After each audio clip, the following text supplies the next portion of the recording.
আপনি সকল উৎসব সকল কর্মকাণ্ডে সেনাবাহিনীকে অগ্রণী ভূমিকা পালন করতে দেখেন। পাশাপাশি আপনি বোধ করছেন যে পুলিশ কিছুটা নিষ্ক্রিয়, এতে আমাদের উপর কোনো চাপ পড়ছে কি না। ধন্যবাদ আপনার বোধের জন্য। আপনার অবগতির জন্য জানাতে চাই, আপনি যেভাবে বলছেন পুলিশ নিষ্ক্রিয়, বিষয়টা তা নয়। আমরা তাদের সঙ্গে একসঙ্গে কাজ করি, খুব চমৎকার বোঝাপড়া।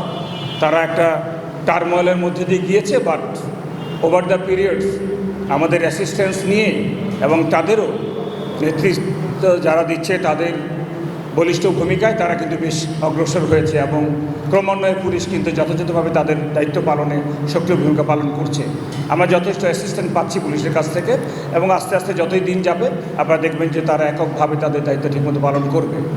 আর সেনাবাহিনীর উপর আপনি বলছেন যে কোনো প্রেশার পড়ছে কি না, বিষয়টা ওরকম না।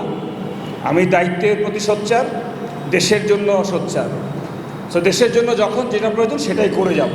এখানে আমার বাড়তি কোনো কিছু অনুভব করার কোনো সুযোগ নেই। আমার জবটাই হচ্ছে 24/7 সার্বক্ষণিকভাবে আপনার জন্য নিয়োজিত। তো আমি কখনো প্রেশার জিনিসটা আমাদের কাঁধে চিন্তায় আমরা আনি না। This is my responsibility. আমি আমার বেস্টটা দিয়ে করার চেষ্টা করছি।